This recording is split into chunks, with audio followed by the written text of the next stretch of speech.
사실 제가 강사 목사다 보니까 나 목사님께서 이렇게 대접해내라고 그렇게 좋은 말을 많이 해주셨는데, 사실은 객관적인 학교 다닐 때 성적표로 보나 또 인품으로 보나 또한 여러 가지 면에 보나 훨씬 더 저보다 목사답고 훨씬 더 의젓하신 분이 나 목사님이고, 아마 이 교회에 나 목사님이 왔다는 것은 하나님께서 그만큼 이 교회를 사랑하시고 또한 이 교회를 향한 큰 뜻이 있었을 것이라고 믿습니다.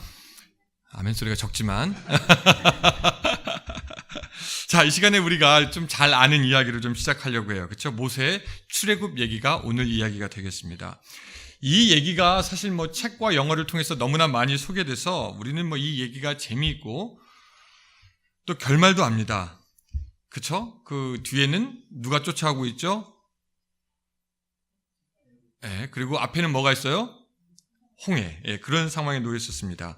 앞에는 바다 있고 뒤에는 죽이려고 달려드는 애굽의 군대가 있는 그런 얘기입니다. 이스라엘 백성이 이집트, 곧 애굽을 도망치듯 탈출해 나올 때는 모든 것이 순조로워 보였습니다. 그렇죠? 낮에는 무슨 기둥?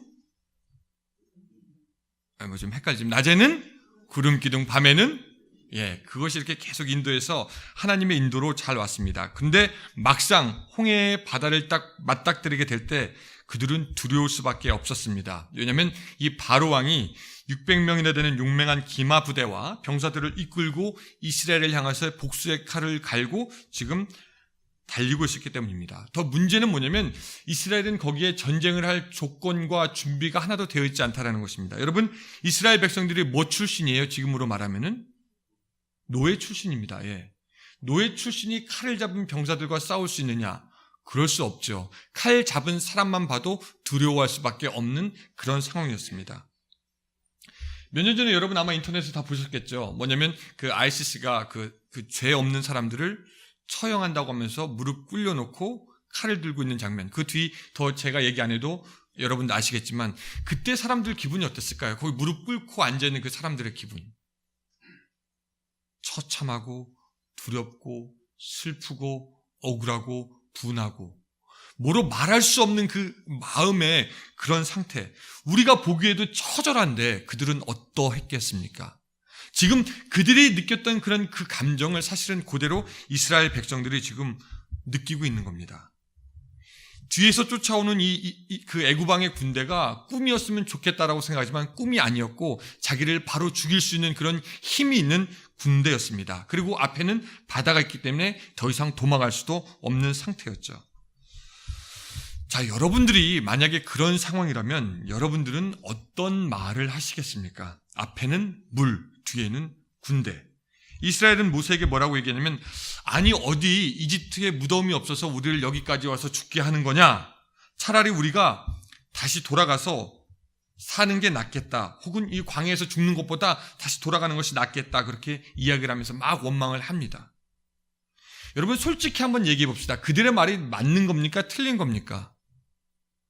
우리가 여기서 죽느니 차라리 돌아가서 종로로 사는 게 낫겠다라고 지금 이스라엘 백성들이 그렇게 얘기하는데 그 말이 솔직히 딱 깨놓고 말하면 맞는 말이에요? 틀린 말이에요? 네, 맞는 말이죠. 우리 그런 말 했잖아요. 그 똥밭에서 굴러도 어디가 낫다? 아니 제가 소개해드린 속담이 다 여러분 다 생소하세요? 한국에서 많이 쓰는 건데 똥밭에서 굴러도 이승이 낫다. 살아있는 게 낫죠. 돌아가는 게 나아 보입니다. 그것이 베스트처럼 보입니다. 그들은 뭐가 있었냐면 현실 감각이 있어요. 딱 비교해보니까 답이 나와요. 야, 여기서 죽는 것보다 돌아가는 것이 낫겠다. 정확한 말이고 냉철한 생각이고 이성적인 근거, 합당한 이야기입니다. 사는 게 낫죠. 근데 이 모세가 한 말은 전혀 현실 감각이 없는 말이에요. 지금 모세가 뭐라고 얘기합니까? 너희는 두려워 말고 가만히 어떻게 서서 여호와께서 오늘 우리를 위하여 행하시는 뭐를 봐라? 구원을 봐라. 제 손만 잘 보면 된다고 그랬죠? 구원을 봐라. 이렇게 말씀하고 있는 겁니다. 그러니까 현실 감각이 없어요. 아니, 지금 상황이 어떤 상황인데 무슨 가만히 서서 그것도 구원을 보라는 겁니까? 만약에 제가 모세라면 이랬을 것 같아요. 모세가 영리한 지도자라면은 어쨌든 좀 싸울 준비를 좀 해야 되잖아요. 그러니까 자, 어린애들은 가서 돌을 주워라. 일단 뭐 잡고 뭐 던져야 되잖아요. 그리고 뭐 부녀들은 뭐 뒤로 가서 숨어라. 그리고 다른 어른들은 막대기를 준비해서 어쨌든 마지막까지 싸우자. 뭐 아마 이렇게 했을 텐데 이 모세는 가만히 서서 여호와의 뭐를 봐라? 구원을 보라라고 얘기하고 있으니 참 현실 감각 없는 사람의 이야기고 이거 그래도 되나? 도무지 신뢰할 수 없는 사람의 말과 같습니다. 그럼 여러분 여기서 이스라엘 백성이 한 말과 모세가 한 말의 그 차이점을 여러분 발견하셨습니까? 그들이 보았던 것은 똑같은 것을 봤습니다. 그렇죠? 홍해와 군대. 하지만 그들은 각각 틀리게 이야기를 합니다. 백성들은 똑똑해서 자기가 죽을 것을 알고 차라리 돌아가는 것이 낫겠다라고 얘기하고 모세는 하나님의 약속을 한번 믿고 두려워하지 말라라고 이야기합니다. 그 여자분들에게 한번 좀 물어보고 싶은데요. 그게 사실인지 아닌지 저는 확인할 길이 없어가지고 예전에 한국에서는 예를 들어서 남편이 월급을 받아오면 이렇게 봉투에다가 현금을 받아왔잖아요. 근데 여자분들은 이렇게 딱 만져만 보기만 해도 이게 얼마인 줄 안다면서요. 꺼내서 쉬지 않아도 딱 만져만 봐도 얼마인지 안다고. 그만큼 이제 현실 감각이 있다라는 거죠. 마치 그런 현실 감각이 있는 것처럼 딱 보면 알아요. 근데 모세는 아니었습니다. 여기서 어떻게 빠져나갈지도 모르고 하나님 어떤 방식으로 구원하겠다라는 것도 없고 그저 그냥 두려워하는데 어쨌든 의견은 두 가지로 나뉩니다. 현실을 보고 판단하자, 아니면 하나님의 구원을 믿자. 현실과 하나님의 구원, 그 두 가지가 딱 충돌하는 순간이었습니다. 이것을 사회심리학자들은 관점이라고 하죠. 어떤 것을 볼 때 서로 틀리게 생각하는 것. 모세의 관점은 하나님의 약속이었고 이스라엘 백성의 관점은 현실이라는 관점에서 본 거였습니다. 같은 사건을 한 사람은 하나님 쪽에서, 한 사람은 어느 쪽에서? 현실이라는 쪽에서 본 것이죠.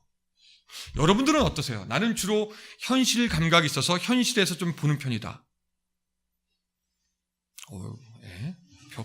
별로 없는데 나는 그래도 믿음이 있으니까 하나님의 약속에 그런 관점에서 모든 것을 보려고 한다.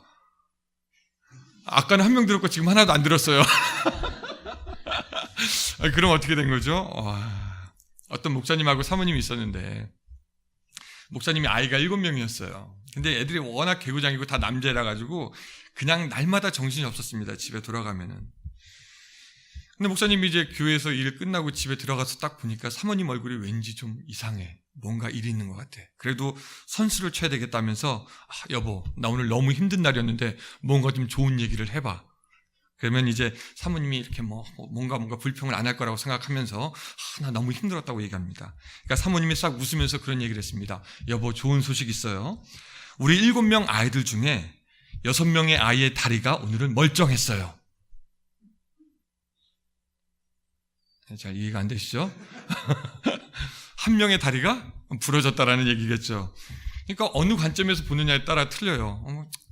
6명의 아이가 무사했다라고 해서 좋아할 수도 있고 한 명이 다쳤다고 해서 슬퍼할 수도 있습니다. 어쨌든 그런 관점의 차이가 있는데 그 관점의 차이가 오늘은 부딪히는 거였습니다. 그리고 오늘 우리도 날마다 살다 보면 그렇게 부딪히는 때가 있어요.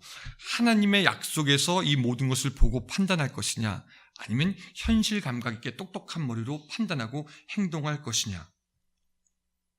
근데 우리는 우리의 판단의 기준은 현실이 될 때가 굉장히 많이 있습니다. 그렇죠? 우리는 사실 배운 만큼 배웠고 경험도 많이 했고 공부도 했고 나중에 뭐가 어떻게 될지를 알고 우리 조상들은 얼마나 똑똑했는지 딱 떡잎만 보면은 알았어요. 될성 싶은 나무는 떡잎만 보면 딱 알아. 얼마나 똑똑한 우리인지 모르겠습니다. 우리가 잘 하는 말, 안 봐도 뭐다? 비디오다. 우리는 다 알아, 그냥. 어떻게 될지. 게다가 우리 모두에게는 각각 예언의 은사가 있습니다. 어떤 예언의 은사면은 내가 이렇게 될 줄 알았다. 이미 알았어, 우리는 다. 네가 그럴 줄 알았다. 우리는 이미 아는 사람입니다. 그러니까 이스라엘 백성이 모세에게 야, 애굽에 우리를 내버려 두지 왜 여기까지 끌고 와서 광야에서 죽게 하느냐라고 하는 그런 말은 사실 맞는 말이고 현실 감각이 있는 말이고 또 현실 감각이 여러분 필요합니까? 필요하지 않습니까? 필요해요. 그렇지 않으면 전혀 딴소리를 할 수도 있기 때문에 그 사람들이 하는 말, 이스라엘 백성들이 하는 말이 맞느냐 틀리느냐 놓고 보면은 여러분 맞는 말이에요? 틀린 말이에요? 맞는 말입니다. 그러니까 모세가 거기에 대해서 반박을 하지 않아요. 니들 틀렸다라고 하지 않습니다. 왜? 그 사람들이 제대로 본 것이기 때문에. 우리도 그렇게 현실과 혹은 믿음 사이의 갈등을 가지고 살아갑니다. 교회 일도 마찬가지인 것 같아요. 교회에서 어떤 사람이 믿음으로 합시다 하면 또 반대로 어떤 사람은 지금 교회가 형편이 이런데, 현실이 이런데 할 수 없습니다라고 말하는 사람들도 있다라는 것이죠. 근데 우리가 기억해야 될 것은 우리는 하나님의 약속의 백성입니다. 아멘. 현실도 중요하고 현실도 봐야 하지만 오늘 우리를 주장하고 우리를 움직이고 우리로 하여금 살아있게 하는 것은 하나님의 약속인 줄로 믿습니다. 우리가 현실을 보지만 현실에 꼭 끌려갈 필요는 없다라는 것이죠. 모세도 현실의 눈으로 보고 있었지만 그의 입에서는 확신의 찬소리로 다른 얘기가 나옵니다. 여호와께서 너희를 위하여 싸우리시니 너희는 가만히 있을지라. 그런 모세를 통해서 우리가 배우는 것이 뭐냐면, 우리도 그렇다면 무엇을 한다 안 한다 생각할 때 현실적인 판단보다는 하나님의 약속 위에서 한번 판단해 보자는 겁니다. 우리의 판단의 기준도 하나님의 약속으로 한번 해보자는 겁니다. 우리 지구상에 살고 있고 우리 현실 속에 살아가지만 우리는 하나님의 약속의 백성이기 때문에 다른 사람과는 틀리게 현실적으로 판단하지 말고 하나님의 약속 아래서 그 약속의 관점에서 문제를 보자는 것입니다. 여러분, 한 가지 확실한 것은 뭐냐면, 현실을 보고 사는 사람은 현실이 허락하는 데까지만 갈 수 있습니다. 그러나 하나님의 약속을 믿는 사람은 하나님이 보내시는 곳까지 갈 수 있습니다. 하나님이 원하시는 곳까지 갈 수 있습니다. 하나님이 이루시는 일까지 할 수 있습니다. 여기서 막 아멘이 나와야 되는데 too late. 예, 그래요. 현실을 보는 사람은 현실이 허락하는 데까지만 가지만 하나님의 약속을 믿는 사람은 하나님의 약속 가는 데까지 가는 것입니다. 그래서 여러분들 선택해야 돼요. 나는 현실을 선택하겠다, 하나님의 약속을 선택하겠다. 근데 그렇게 우리가 믿음으로 살아가고 싶은데 그것이 사실 쉽지는 않습니다. 특별히 우리의 상황이 어렵고 생각하지 못했던 어려움들이 닥칠 때 우리의 믿음은 약해집니다. 특별히 어떤 순간, 그 마지막 순간에 이르르면 우리의 믿음도 드러나게 되어 있습니다. 오늘 본문도 보니까 이스라엘 백성들이 처음에 탈출한 아무 분만 없다가 나중에 마지막에 밀리니까, 마지막까지 가게 되니까 이거 뭐냐라고 하면서 불평하는 거 보니까 우리의 믿음이 결국 마지막에 드러나게 되어 있습니다.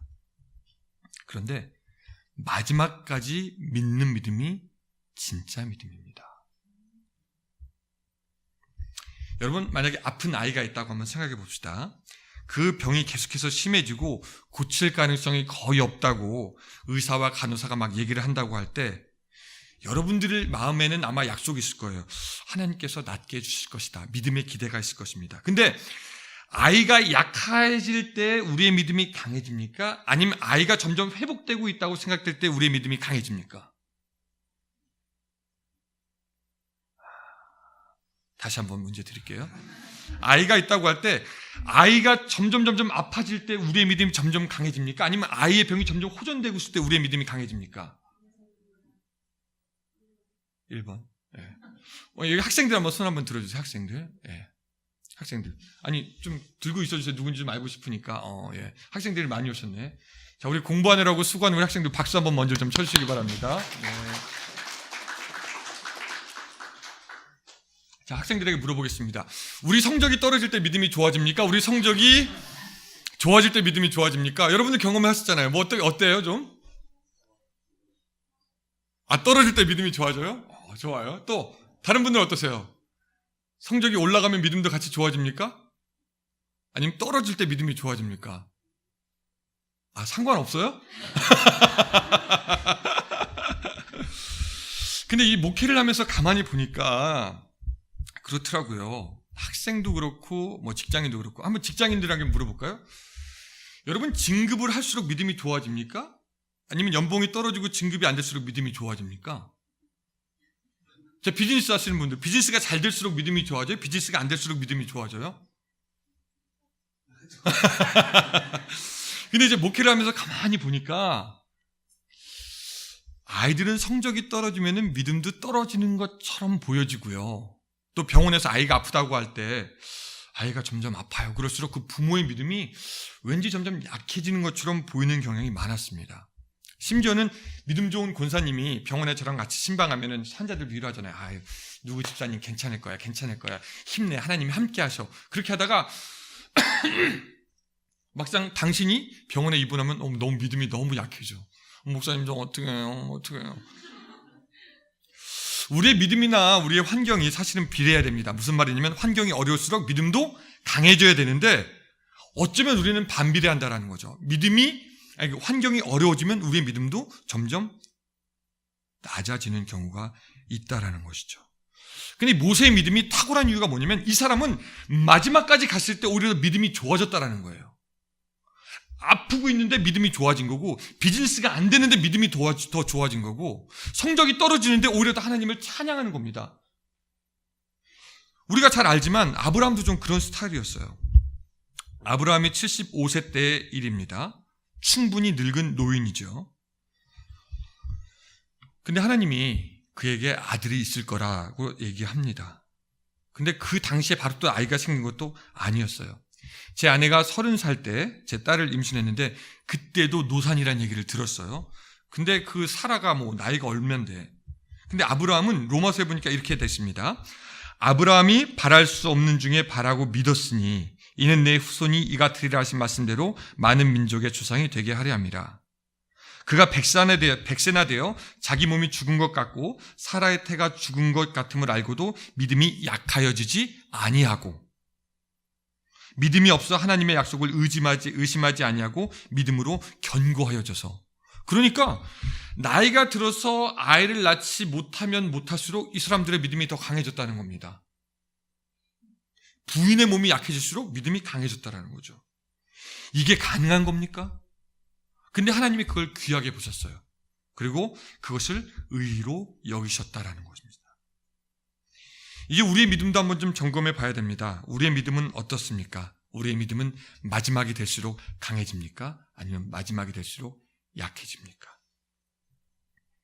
오늘 오신 여러분들 중에서는 참 인생의 힘든 고난과 어려움 가운데 계신 분들도 혹 있을 줄로 압니다.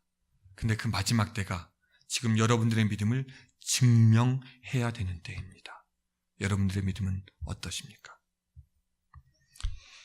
우리 집에 개가 한 마리 있어요. 이름이 세이디라는 개인데 그 개가 이제 그 엄마는 저먼 셰퍼드였고 아빠는 시베리안 허스키였습니다. 그래서 개 이름을 제가 허스키라고 지었어요. 재밌죠? 예. 이게 시베리안 허스키 혼혈종이라서 그 굉장히 끄는 힘이 셉니다. 그래서 조깅을 할 때 데리고 가면은 제가 개를 끌고 가는 것이 아니라 개가 항상 앞에서 저를 막 끌고 가요. 게다가 저 사는 집이 시골이기 때문에 사슴도 있고 레쿤도 있고 막 그런 동물들이 지나가면은 갑자기 확 뛰어나가는 힘이 굉장히 셉니다. 이게 얼마나 저를 잘 훈련시켰는지 제가 이제 군인이기도 하거든요. 이제 그 예비역 군인이기도 하는데 예비역 군인도 1년에 2번씩 PT 테스트를 봅니다. 그때마다 이제 2마일을 뛰어야 되는데 항상 그 테스트를 보기 전에 걔랑 같이 뛰어요. 왜냐면 걔가 저를 잘 트레인 해주기 때문에.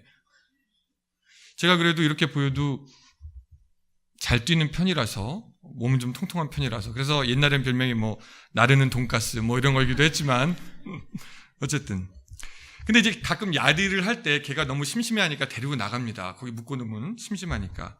근데 걔를 잘 묶어놓을 만한 데가 없을 때 벽돌 2개를 포개가지고 걔를 딱 묶어놔요. 그럼 뭐가 좋냐면은 벽돌 2개가 있으니까 뛰어서 도망갈 수는 없고, 그렇죠? 그리고 또 너무 답답하게 한 곳에만 있지 말고 이렇게 나름대로 이렇게 돌아다닐 수 있으니까 굉장히 좋은 아이디어라고 생각해서 벽돌 2개를 포개해서 이렇게 묶어놓습니다. 걔가 저를 좋아해요. 그래서 여러분 혹시 들으셨는지 모르겠지만 그 걔는 저를 뭐라고 부르냐? 형이라고 불러요. 형. 형. 막 이제 알아들으셨어. 예. 형 부르는데 근데 재밌는 게 제가 200파운드인데 걔가 저를 끌어요. 200파운드를. 그러면 벽돌 2장을 끌 수 있을까요? 없을까요? 당연히 끌죠. 근데 재밌는 게 걔가 막 형이라고 그래서 일로 와. 그러면은 막 오다가도 목줄에 텐션이 딱 느껴지면은 거기서 딱 스톱합니다. 아는 것 같아요. 내가 묶여 있을 때 항상 목소리 튼실히 딱 이렇게 느껴지면 더 이상 내가 가지 못했던 것을 아마도 걔가 아는 것 같아. 그래가지고 오라고 그래도 이게 딱 사실 충분히 끌 수 있는 벽돌 2개밖에 안 돼요. 그러나 걔가 더 이상 오지 않는다는 것입니다. 왜 이런 얘기를 하냐면 사탄도 우리의 목을 그렇게 묶어요. 우리를 건강의 문제, 가족의 문제, 학업의 문제, 친구의 문제, 또 우리 젊은 친구들은 애정의 문제, 미래의 문제, 인간관계의 문제, 딱 그렇게 끈을 묶어놓습니다. 그리고 우리는 믿음의 세계로 가기 원하지만 우리로 하여금 항상 텐션을 느끼게 합니다. 그리고 마지막에 텐션이 딱 느껴지는 그 순간 사탄이 우리에게 얘기합니다. 더 이상 바뀔 거 없어. 넌 더 이상 나가지 못해. 그냥 거기에 있을 거야. 너는 그래 거기가 너 자리야 하면서 더 이상 우리를 앞으로 가지 못하게 한다라는 거죠. 걔는 이미 충분히 벽돌 2개를 끌고 왔다 갔다 할 수 있는 힘이 있지만 거기서 딱 멈추는 것처럼 오늘 우리 하나님의 약속을 가진 우리들도 딱 멈추는 겁니다. 더 이상 앞으로 나가지 않고 그 자리에서 포기하고 내가 이럴 거면 뭐 한국에 있었겠지. 내가 왜 이럴 거면 여기까지 와서 왜 고생을 하나.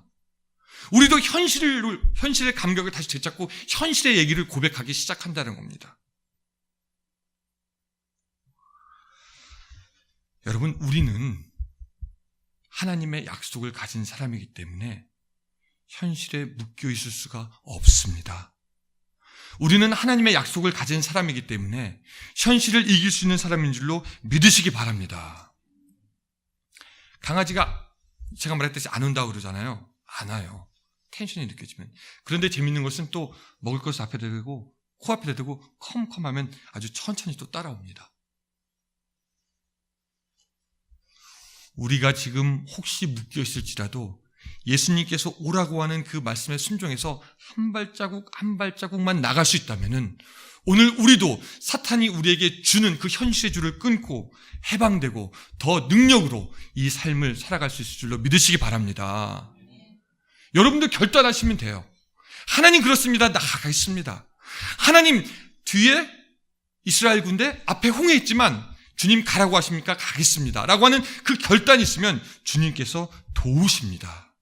여러분들이 결단이 필요한 때입니다.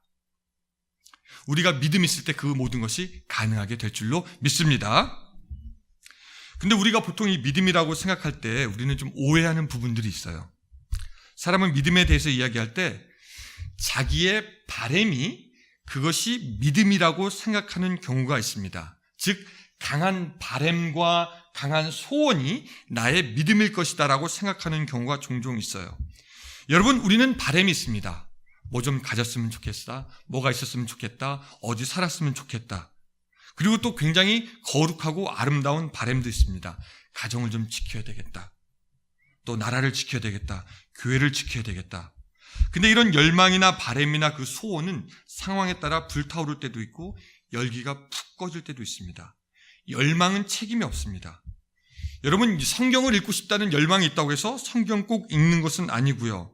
열망이나 바램이 있으면 그것이 좋은 동기부여가 되지만 그것으로 인해서 우리가 바뀌어지진 않습니다. 조금 더 쉽게 얘기하면은 여러분 행복해지기 원하십니까? 손? 네. 내리세요. 네. 그럼 행복해지기 위해서 무엇을 노력하십니까? 우리는 행복해지기 원하지만 그럼 내가 행복해지기 위해서 무엇을 노력하는가? 생각은 별로 없는 것 같아요. 여러분 건강하기 원하십니까? 예? 그럼 운동 좀 하세요? 라고 물어보면 좀 열망과 우리가 직접 하는 것과는 차이가 있다는 것이죠. 여러분 우리 신앙생활 잘 하고 싶어 합니다. 그렇죠? 그렇다고 해서 우리가 희생하는 신앙과 믿음을 갖는 것이다 라고 하지는 않습니다.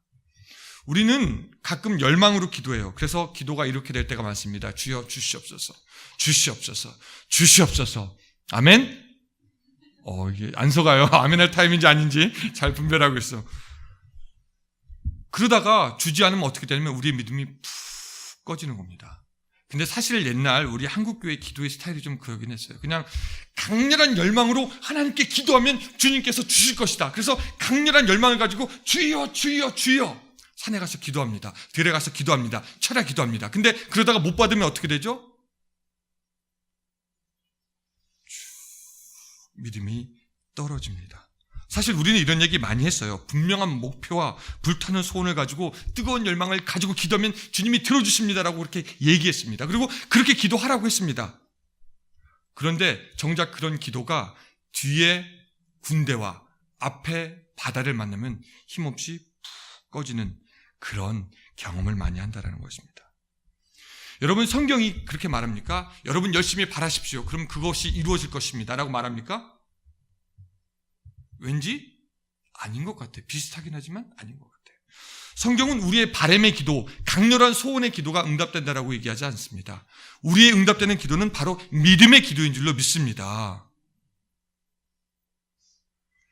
열심의 기도는 믿음의 기도를 낳지 못하지만, 그러나 믿음의 기도는 열심의 기도를 부릅니다. 그 믿음의 기도가 사실은 우리 기도의 응답의 바탕이고, 그 믿음의 기도, 뒤에서 누가 쫓아오든 앞에 뭐가 있든 하나님께서 도우실 것을 믿습니다라고 하는 그 믿음의 기도가 사실은 우리를 구원해주는 능력이 있다라는 것이죠. 그럼에도 불구하고 우리는 현실, 자기 만족, 나의 가진 것을 바탕으로 해서 기도합니다. 어떤 농부 얘기가 있죠. 어떤 농부가 막 허겁지겁 밖에 있다가 들어오면서 자기 부인에게 좋은 소식이 있다고 하면서 얘기합니다. 여보, 우리 집 소가 송아지를 낳는데 하나는 검은 놈, 하나는 흰 놈이야. 우리 이거 똑같이 키워서 하나는 하나님께 드리고 하나는 우리가 가집시다. 그러니까 여자가 막 너무 좋아하면서, 그럼 여보, 어떤 것을 하나님께 드릴 거야? 검은 거 아니면 하얀 거? 그러니까 농부가 생각해보다가, 아니 어차피 뭐 똑같이 키울 건데 그거 나누는 것이 무슨 상관이 있냐? 그러면서 열심히 키웠습니다. 근데 얼마 지나고 나서 그 농부가 허겁지겁 돌아와서 슬픈 눈을 하면서 자기 부인에게 이야기했습니다. 여보, 우리가 주님께 드리기로 한 송아지가 죽었어. 아니 여보, 우리 송아지 아직 정하지 않았잖아요. 아니야, 난 정했어. 하얀 놈을 주님께로 드리기로 정했는데 죽었어. 그것이 우리의 신앙의 모습이라는 거죠. 그냥 당장 눈앞에 보이는 것, 있는 것 가지고 판단하고, 그거 가지고 기도하기도 하고, 그거 가지고 실망하기도 하고. 진정한 믿음의 기도는 바라는 것에 관심 있는 것이 아니라 오히려 잃어버릴 것도 각오하면서 하는 기도가 믿음의 기도고요.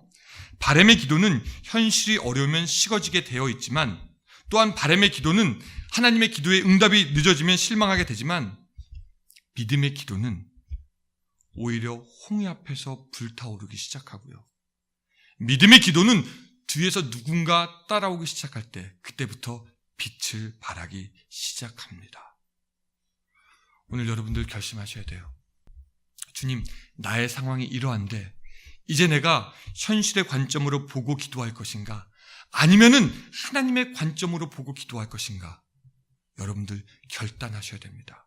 오늘 여기 있는 여러분들이 현실을 보고 그냥 주소서 기도가 아니라 다 잃어버릴지라도 하나님의 약속을 믿고 서겠습니다라고 하는 그 믿음의 기도를 할 수 있기를 주님의 이름으로 축원합니다. 그 여러분 한번 다 이런 얘기 들어보셨을 것 같아요. 벼룩에 대한 얘기입니다. 벼룩의 크기가 얼마냐면은 보통 3mm 정도 된다고 그렇게 얘기하죠. 근데 자기 몸에 100배의 높이를 뛴다라고 합니다. 만약에 벼룩이 사람만한 크기라면은 그 벼룩은 뭐 63빌딩까지 뛰어오를 수 있다라고 그렇게 얘기를 합니다. 근데 그렇게 높게 점프할 수 있는 그 벼룩을 뛰지 못하게 하는 방법이 뭐냐면은 병에 넣고 뚜껑을 닫아 놓으면은 벼룩이 막 뛰다가 나중에는 그 뚜껑을 딱 치워버려도 병 밖으로 나가지 못하고 고기 안에서만 다 뛰게 된다는 겁니다. 이런 얘기 들어보셨죠? 네. 근데 더 재밌는 건 뭐냐면은 그 벼룩에게서 난 새끼들조차 나가지 못하고 그것만 뛰게 된대요. 이미 자기 능력은 그것을 뛰어넘을 수 있음에도 불구하고. 사탄이 하는 일이 그겁니다. 뚜껑을 막는 겁니다. 뛰어봐 하면서 홍해와 군대로 뚜껑을 막습니다. 그리고 우리는 뛰려고 하다가 뭔가 부딪히는 것을 계속 느낍니다. 그리고 현실로 돌아옵니다. 야, 내가 뛰어봤더니 별거 없더라. 나가지지 않더라. 너도 마찬가지, 내 새끼도 마찬가지일 거야. 어쩌면 그래서 우리는 현실에 대한 바람에 길들여져 있는 경우가 많이 있다라는 것이죠. 그러나 우리가 하나님의 약속을 믿는다면 우리 거기서 나올 수 있습니다. 하나님이 하실 홍해 갈라지는 역사 볼 수 있습니다. 모세가 경험해왔던 그 홍해가 갈라지는 그 역사가 오늘 여러분들의 삶에 있기를 주님의 이름으로 축원합니다. 한 가지 좀 더 얘기 드리고 싶은 것은요, 하나님의 계획은 시작됐지만 아직 온전하게 이루어지지는 않았다는 것입니다.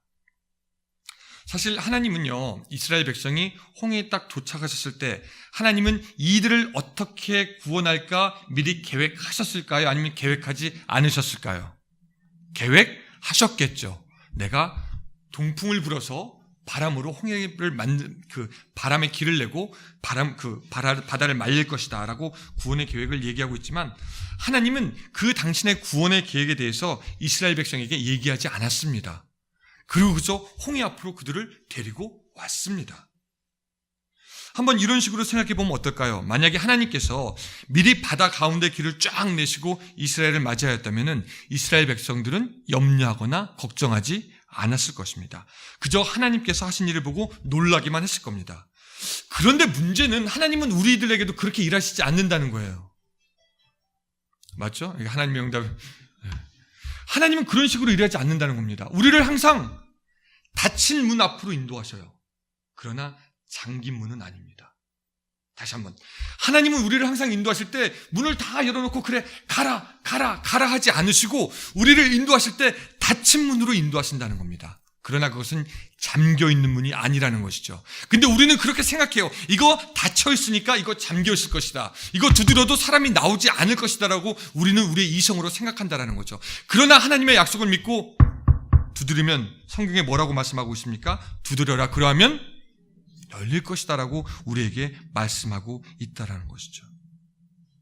하나님은 닫혀져 있는 그 홍해 글로 그들을 인도하셨던 것처럼 때로 우리들의 삶을 닫혀져 있는 삶의 문제 가운데로 인도하시는 분이 바로 우리의 하나님이십니다.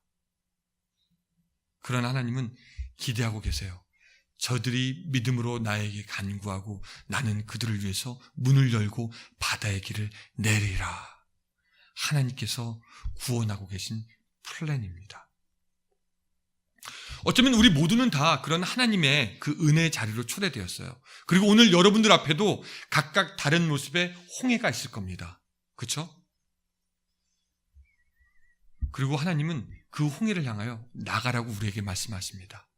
단지 차이는 나가느냐 나가지 않느냐에 있다라는 것이죠. 1994년도에 LA에 지진이 있어서 도시 전체가 정전이 되는 일이 있었다고 합니다. 그래서 깜깜했죠. 사람들이 하늘을 보니까 이상한 빛의 구름이 발견되었습니다. 어떤 사람은 그것을 UFO라고 하기도 하고, 어떤 사람은 이것이 아주 기괴한 천문현상이라고 해서 놀라서 공포에 사로잡히고 전화하고 경찰에 신고하고 이거 난리 났다라고 그렇게 했습니다. 근데 나중에 알게 된 일이지만 그 당시 그들이 본 것은 뭐 UFO도 아니고 구름도 아니고 뭐였냐면 은하수라고 합니다. 여러분 혹시 은하수 보셨어요? 은하수. 미국 사람들의 70%가 은하수를 한 번도 보지 못하고 죽는답니다. 통계를 찾아봤더니. 여러분, 그 밤하늘이 무슨 색깔이죠? 우리는 까만색이라고 생각해요. 그렇죠? 근데 여러분, 까만색 아니에요. 우리 동해도 있잖아요. 푸른 하늘, 은하수. 하늘이 사실은 검지 않습니다. 어두운 밤 같지만 파래요. 그리고 파란 중에 은하수를 보면은 더 까만 데가 있고 더 하얀 데가 있고, 은하수가 그렇습니다. 모든 사람이 볼 수는 있지만 모든 사람이 보지는 못한다라는 거예요. 모든 사람이 밤중에 나가면 그 은하수를 볼 수 있지만 많은 사람이 보지 못하고 죽는다라는 겁니다. 모든 사람이 하나님의 은혜로, 하나님의 그 능력으로, 하나님의 구원으로 그 문으로 초대되었지만 누구나가 다 문을 두드리고 들어가는 것이 아니라는 겁니다. 그러나 저는 오늘 여러분들이 그 문 가운데로 들어가는 사람들이 되길 원합니다. 저는 여러분들이 홍해 가운데로 갈 수 있는 사람이 되기를 원합니다. 여러분들 결단하시기 바랍니다. 하나님, 그렇습니다. 하나님의 약속을 믿고 가겠습니다. 하나님은 우리를 위해서 인생의 문의 손잡이를 잡고 계십니다. 그리고 그 문이 비록 닫힌 것처럼 보여도 열릴 것입니다. 여러분, 이 문 잠겼다 하지 마십시오. 그냥 닫혀 있는 것이고 하나님께서 여러분들을 위해서, 저를 위해서 그 문을 여실 것이라 믿습니다.